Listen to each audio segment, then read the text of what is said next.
He died in the first few hours of The Last of Us Part 2. He got his skull carved in by Abby with a golf club. The show adapted it. Pedro Pascal played it. Millions of people watched it. It happened. It's done. Joe is gone. So why is the man who voiced Joe to Rebecca sitting in an interview right now saying, and I quote, I definitely know we've not seen the last of Joe. And why does Neil Druckmann have a written story about Tommy somewhere in his drawer? And why did Druckmann himself confirm there's more happening in the Last of Us world that hasn't been announced yet? Because here's what I think is actually going on. The Last of Us is not a franchise anymore. It's becoming a universe. And today we're going to break down exactly what that means. Okay, so let's start with what actually happened. Because I want to make sure we're working with the real quote here and not some stretched headline.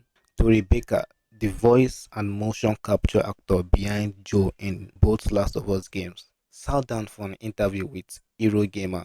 He said, I hope that Pedro is not the last person to play Joe. I want to see his character be iterated on in multiple mediums, whether it be TV, film, more games, comics book. I see people cosplay as Joe all the time. He made an impact. And then he went even further. He said, I definitely know we've not seen the last of Joe, whether that be Naughty Dog or somebody else. That line is doing a lot of heavy lifting. Now, the Rebecca didn't elaborate. He didn't say there's a prequel gaming coming. He didn't announce anything. But the way he said, I definitely know.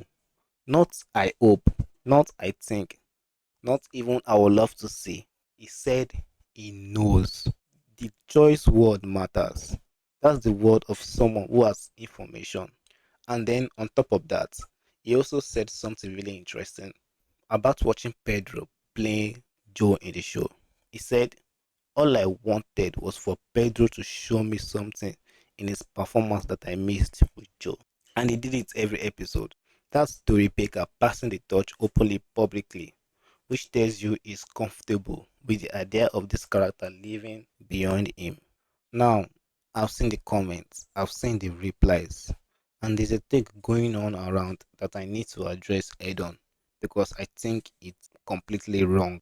Some people are saying this is damage control, that Naughty Dog and people connected to the franchise are hyping up Joe because Part 2 killed him, and the backlash was so bad that they're trying to walk it back or soften the blow. And look, I understand why the narrative exists. Part 2 was one of the most controversial games ever made. Joe's death in the opening hours was brutal and infiltrating to a huge portion of the fan base. The review bombing was real, the hate was real. The Rebecca himself admitted this very interview that watching Joe die on the HBO show the second time he had to experience that moment was not enjoyable. But here's the thing, the damage control would look very different from this. Damage control would be Naughty Dog saying Joe's death was a mistake. We hear you. Damage control would be Joe showing up alive. None of that is what's being suggested here. What Tori Benka is actually doing is talking about a character he loves, a character that has clearly had a lasting impact on culture, and experiencing genuine excitement about the future. He's not saying part 2 was wrong. He's saying Joe is bigger than one story, and that's a completely different conversation. But here's where it gets really interesting. And this is the part that I don't think enough people are connecting to Tori Baker's comments. Neil Druckmann, the man who created and wrote The Last of Us, has already written a complete story that takes place after The Last of Us Part 2, starring Tommy. This isn't rumor at all. This came directly from Neil. He said, and I am quoting this directly, we have written a story that takes place after Last of Us 2 that stars Tommy. And I hope one day we get to make it. He said, I hope one day we get to make it. It exists on paper right now. There's a written Last of Us story about Tommy Miller, Joe's brother, and he's just sitting there waiting. Now, Neil was very clear that this is not part 3.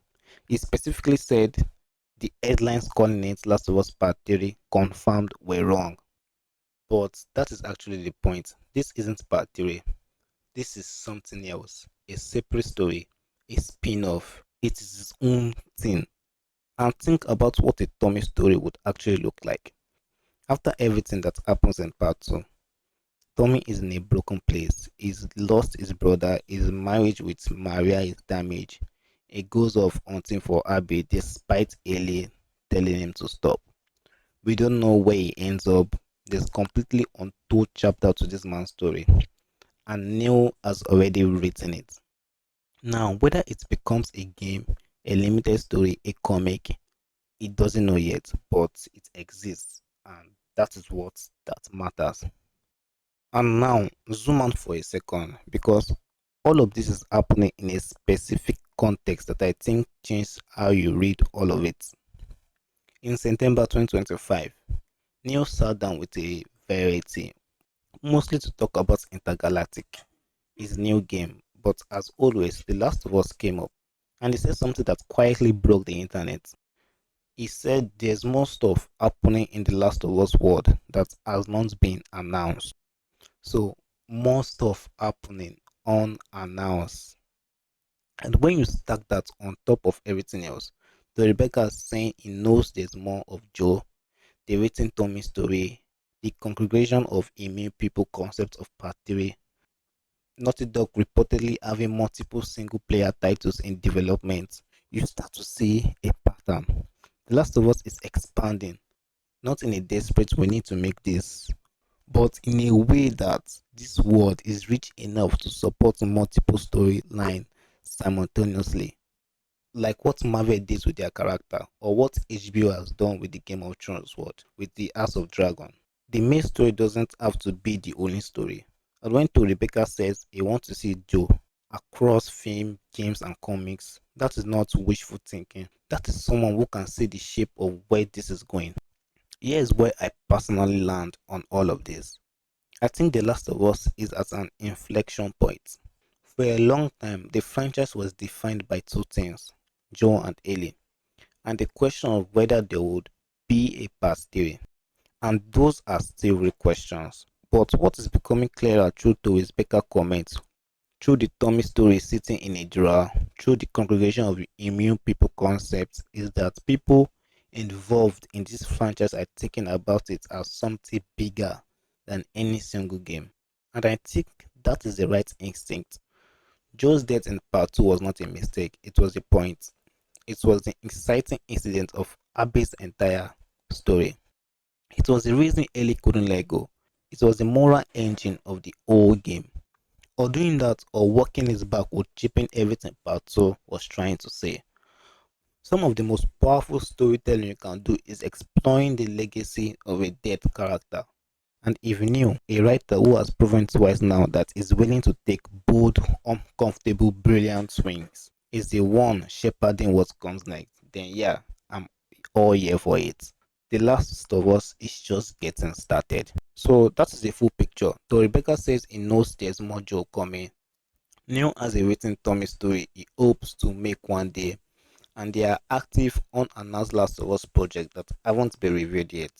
This franchise is expanding, and I don't think that is damage control. I think that is a word finally being given the space it deserves. Now I want to hear from you. Is more Joe what you actually want? Would you play Joe prequel game? Does a Tommy spin-off interest you? And do you think this is all building towards something bigger? Or is it just wishful thinking from people who can't let go? Drop it on in the comments. I generally read them, especially on the Last of Us video, because this fan base has opinions and I respect it. If you watched my last video on congregation of immune people concepts for part 3, this is basically part 2 of that series because all of this is connected. I will include the link in the description. Subscribe if you want to be here when the next piece of puzzle drops, because the way things are moving right now, I don't think we are waiting long. I will see you in the next one.